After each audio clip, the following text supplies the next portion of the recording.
Hello and welcome to Indus News live from Islamabad. I'm Javad Tehami and these are the headlines.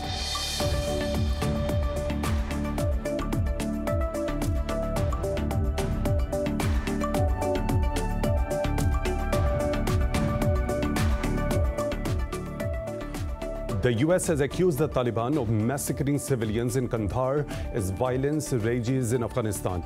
In a tweet, the US Embassy in Kabul said the killings could constitute war crimes. The Taliban are yet to respond to the allegations. Earlier, the Afghan president blamed the abrupt withdrawal of the US forces for worsening security situation in Afghanistan.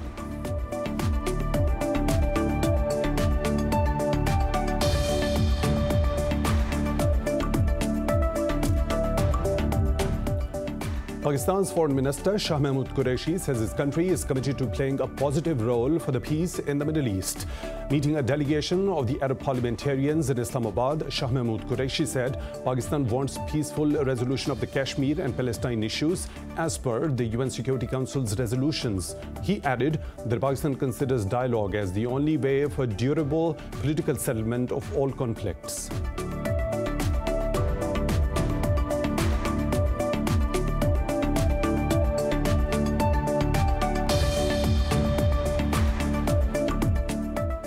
Iran says it will respond to any threat against its security after the US, Israel and Britain blamed Tehran for an attack on an Israeli-managed tanker off the coast of Oman. State television quoted a foreign ministry spokesman as saying that the allegations are provocative and baseless. Meanwhile, UK's Prime Minister Boris Johnson said Tehran will have to face consequences for the outrageous attack.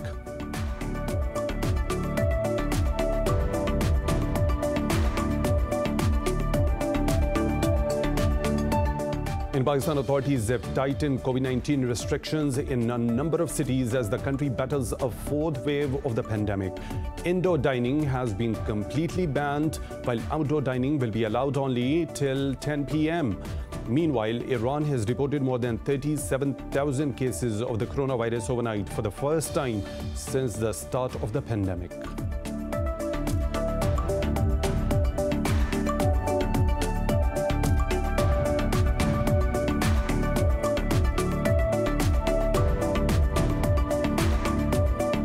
In Tokyo Olympics, Dutch runner Sifan Hassan has won her first Olympic gold in the women's 5,000 meter. In women's football, Canada secured a 1-0 victory over world champions, the United States, to set up a final against Sweden. China leads the medal standings with 29 golds and 17 silver medals.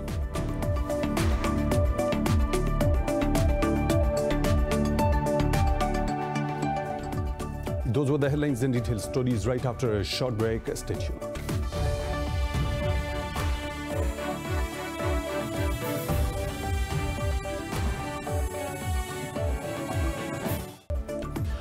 Welcome back, and now for the news in detail. The US has accused the Taliban of massacring civilians in Kandahar as violence rages in Afghanistan.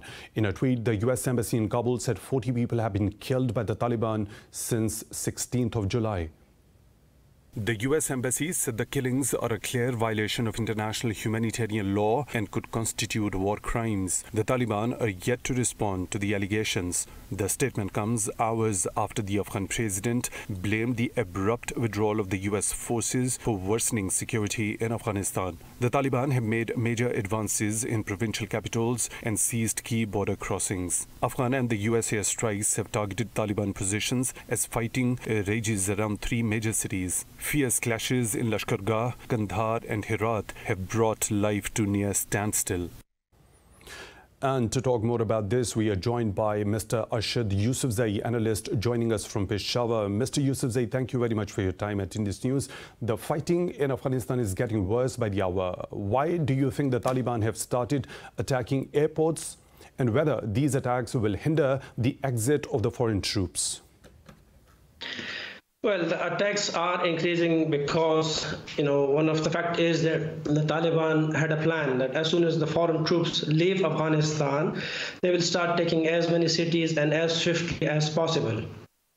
So that is why we are seeing attacks all around the country now. The reason they are attacking airports, especially the attacks yesterday, on airports in Herat and Kandahar are one of the reasons behind this is the Taliban believe that it's a retaliation. They are linking it as a retaliation to the bombardment that they suffered day before. The reason these attacks on the airport are because they believe that the Shindan airport in Herat in particular was used to attack Taliban convoys in Guzara and Adrat. Now, I don't think that this will delay the withdrawal of the foreign troops, because the foreign troops are committed to leave. And as soon as the September 11 date approaches, it is quite sure that all the troops will leave Afghanistan.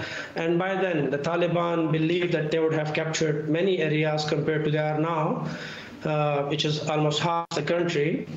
So they will be in a better position to dictate their terms as they did before the start of Doha Agreement or Doha talks.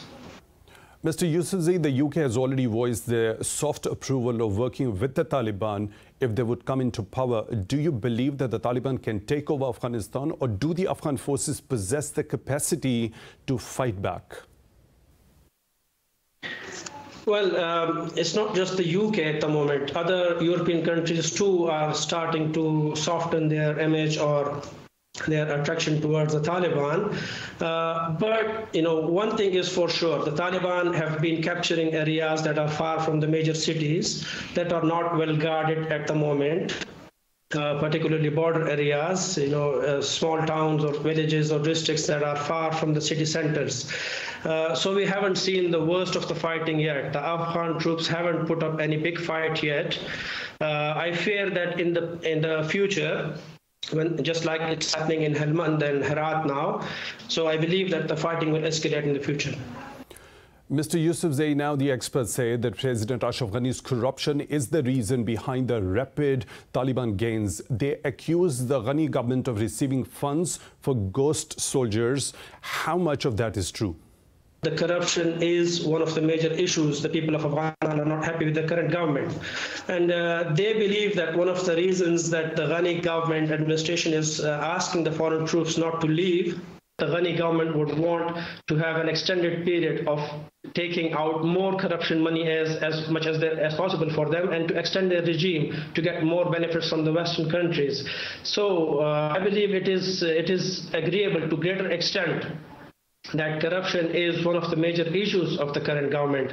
And, things were shown not exactly as they were. The preparation of the Afghan troops, it was not as was shown. It was propagated by the Afghan politicians in their books or on social media. It was just a hype that they had created. But in reality, things were worse than that. Mr. Yousafzai, thank you very much for your time for talking to Indus News. We really appreciate that. And now moving on, Pakistan has reiterated that it has no favorites in Afghanistan. Talking to media, Foreign Office spokesperson said the Afghans need to decide about their future themselves. Zahid Hafiz Chaudhry said Pakistan will continue to play a constructive role in the Afghan peace process. He said the foreign minister's recent remarks on Afghanistan have been misquoted and twisted. The spokesperson said Shah Mahmood Qureshi clearly spoke about consensus within and outside Afghanistan against terrorism.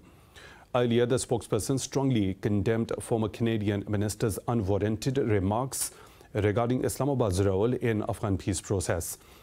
Chaudhry said Islamabad has asked the Canadian authorities to take steps to address this motivated and smear campaign.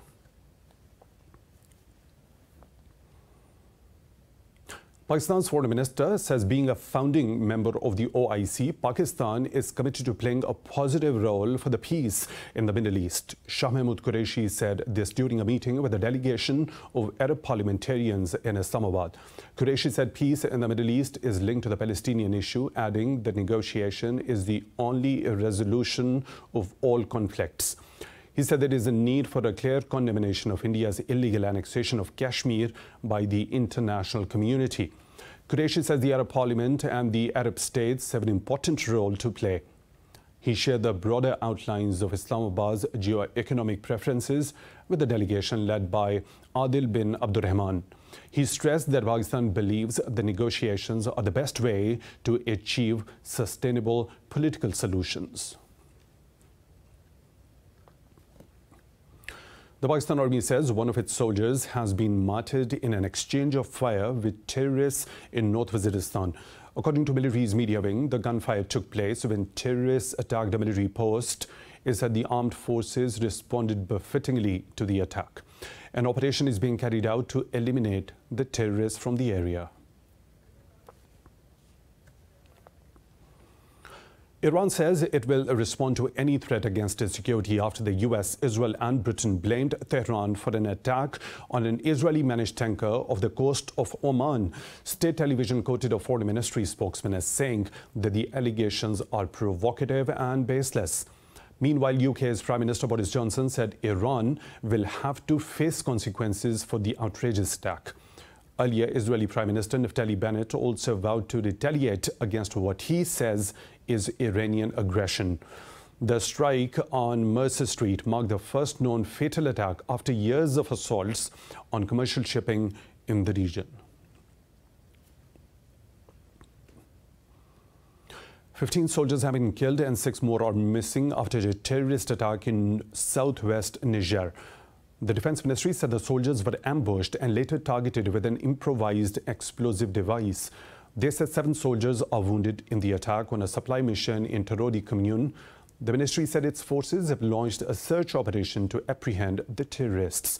Niger is a regular target for militant groups that are growing stronger despite the deployment of regional, Western and the UN troops.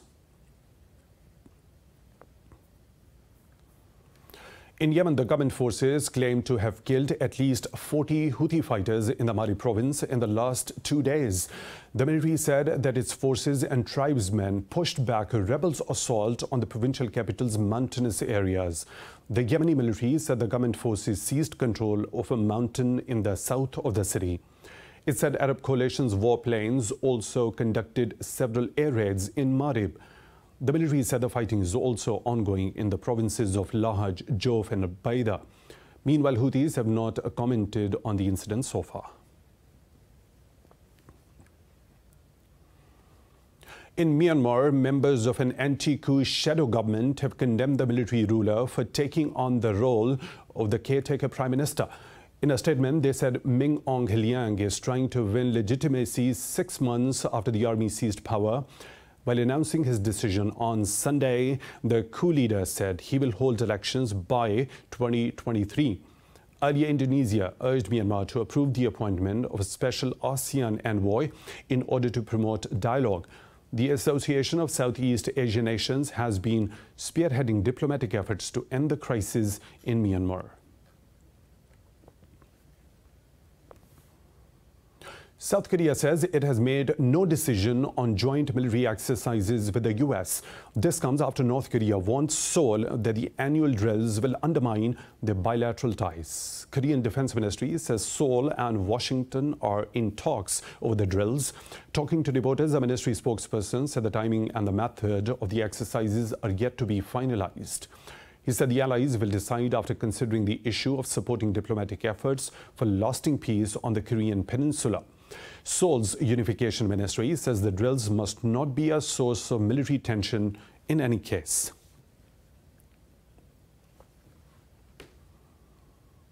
Moving on, Brazil has reported 464 COVID-19 deaths and more than 20,000 infections in the past 24 hours as its tally approaches 20 million. Globally, the death toll has surpassed 4.2 million with more than 198 million infections. More in this report. The Indian Delta variant continues to fuel the deadliest coronavirus surge across the world. The U.S.'s top infectious disease expert Dr. Anthony Fauci warned that more pain and suffering are on the horizon as COVID-19 cases climb again. A day after it recorded the most new daily cases since the start of the pandemic, Florida has broken a record for current COVID-19 hospitalizations. While over in Europe, protests over government's COVID-19 rules and restrictions continue. In the German capital of Berlin, several hundred people have been arrested by the police over protest against the newly imposed curbs. There were several hundred, then several thousand. There were suddenly 2,000 in the western part of the city, and we were quite fast to react to that. And then here close to the victory column, a new situation started building up. First, there were only around 100 people, and then suddenly there were over 1,000. But we were able to stop them so that they weren't able to get together and overcome the ban. Britain has offered COVID-19 booster vaccines to 32 million people from early next month. Pfizer and Moderna have reportedly raised the prices of their jabs in their latest European Union supply contracts. In China, several cities have rolled out mass testings of millions of people yet again and imposed fresh travel restrictions. This comes as China battles to contain the country's most widespread coronavirus outbreak in months. We carried out measures including taking temperatures, checking negative nucleic acid certificates and green health QR codes, and registration in all communities and villages in Yansun Township, where the communities under control are located, to stop the entry of outsiders. We lowered the attendance rate in office buildings to 50%. During the lockdown, residents in Yansun Township are not allowed to leave Beijing in principle. Meanwhile, in Australia, a snap 3-day lockdown in Brisbane and some neighbouring regions has been extended for another week. Hundreds of Army personnel have begun patrolling Sydney to help enforce COVID-19 lockdown rules there. Now, Pakistan has tightened COVID-19 restrictions in several cities as the country battles a fourth wave of the pandemic, mainly driven by the Delta variant. The government has once again banned indoor dining, while outdoor dining will be allowed till 10 p.m. Market closure timings have also been scaled back from 10 p.m. to 8 p.m. The new restrictions will last until the end of this month. The country has reported 40 deaths from COVID-19 overnight, with more than 4,800 infections.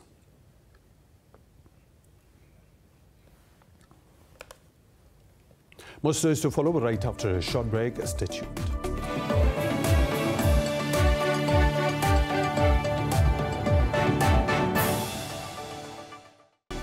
Welcome back. In Lebanon's coastal town of Khalideh, unidentified gunmen have killed at least 2 people in an attack on the funeral of a Hezbollah commander who was killed a day earlier. Hezbollah said the attack on mourners was a planned ambush. The military warned it would fire at anyone carrying weapons on the roads. The military said one of its soldiers was also injured in the shooting. Lebanese media reported that the violence is rooted in a personal vendetta.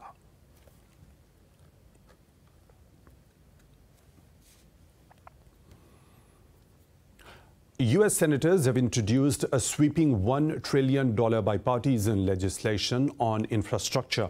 The massive package is a top priority of President Joe Biden and will be the largest infrastructure investment in decades.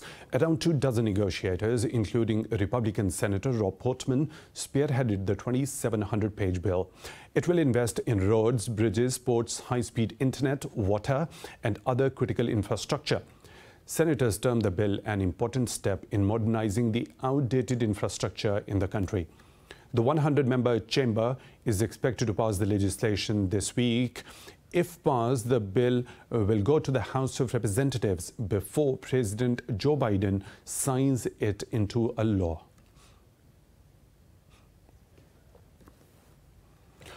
In China, the death toll from last month's floods in the province of Henan has risen to 302. Officials say at least 50 people are still reported missing. About 617 millimeters of rain caused widespread destruction in Xiangzhou. Direct economic losses in Henan have reached $18 billion, with more than 580,000 hectares of farmland affected. 33 people have been killed in a collision between a fuel tanker and a bus in the Democratic Republic of Congo. Police said the victims were engulfed by a huge fire sparked by the collision overnight in the west of the country. The inferno occurred near Kibuba along the national route.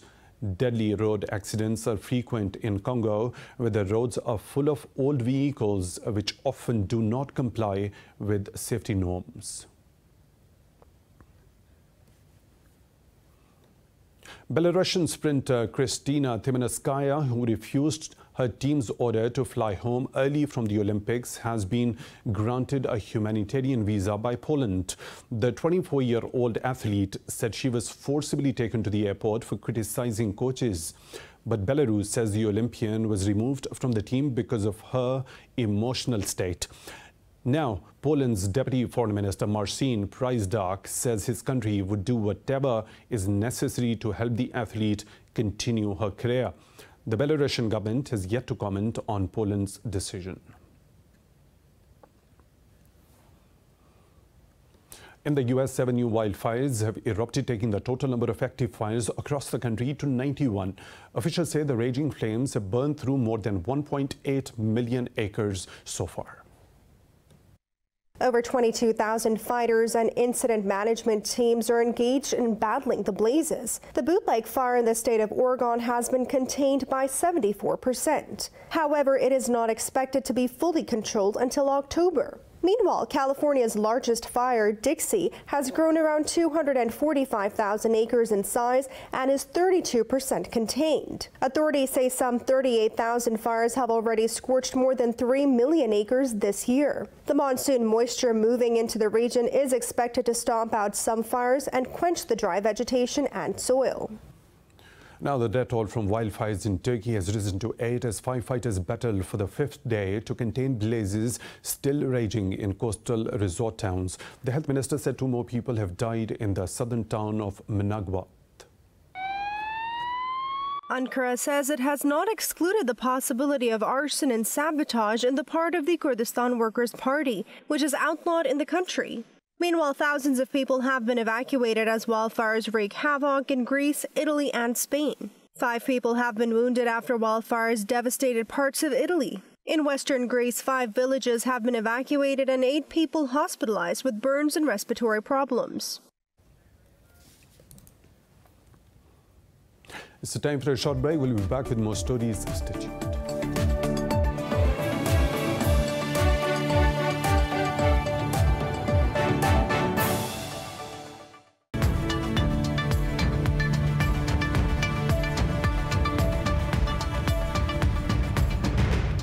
And now the business updates. The U.S. stocks have surged as investors kicked off the first trading day of August, looking to build on 6 straight months of gains. The Dow Jones Industrial Average rose nearly 0.5% at open. The S&P 500 also landed in the positive category, opening close to 0.5% higher. While the tech-heavy Nasdaq Composite rose more than 0.25% higher at open. Meanwhile, oil prices have plunged on worries over China's economy after a survey showed factory activity growing at its slowest pace in 17 months. For weather updates now, we have Naila Shuja with us.